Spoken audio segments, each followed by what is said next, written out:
검찰이 건강상의 이유로 정경심 전 동양대 교수가 신청한 형 집행정지 허가 여부를 내일 다시 심의합니다.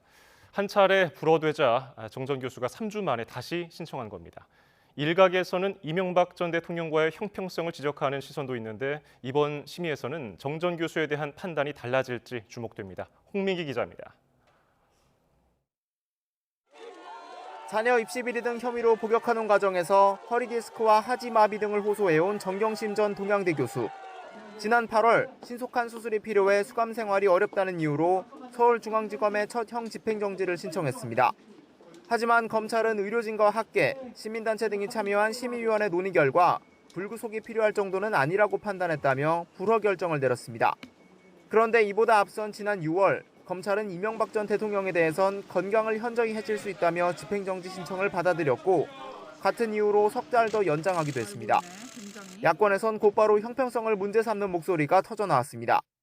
정경심 교수의 상황은 구체성이 떨어져 안 되는데 징역 17년을 받고 당뇨 등의 지병이 악화된 이명박 전 대통령의 상황은 도대체 무엇이 구체적인 것입니까?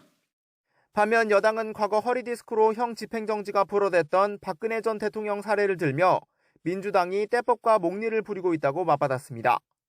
국회에 출석한 한동훈 법무부 장관도 절차에 따른 결정이라 관여할 수 없다는 답을 내놨습니다. 정경심 교수 형 집행정지 신청과 관련돼서 장관께 사실 역할에 대해서 좀 찾으실 용의가 있습니까?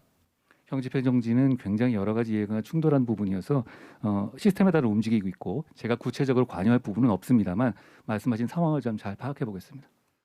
이런 가운데 정 전 교수 측은 지난달 12일 첫 신청 불허 3주 만에 다시 형 집행정지를 신청했습니다. 최근 다른 입시 비리 혐의 재판에서는 디스크 등 증상이 더욱 나빠졌다며 잇따라 휴식과 연기를 요청하기도 했습니다. 재판부도 조국 전 법무부 장관과 사건을 분리해 정 전 교수 재판을 먼저 끝내겠다고 밝혔습니다. 검찰은 두 번째 신청을 접수한 뒤 구치소를 방문해 건강 상태를 다시 관찰했고 처음과 마찬가지로 통상적인 절차에 따라 집행정지 여부를 심의하겠다는 입장입니다. 정 전 교수에 대한 형 집행정지 승인 여부는 심의위원회 논의 결과를 고려해 조 전 장관 일가 수사를 이끌기도 했던 송경호 서울중앙지검장이 최종 결정합니다. YTN 홍민기입니다.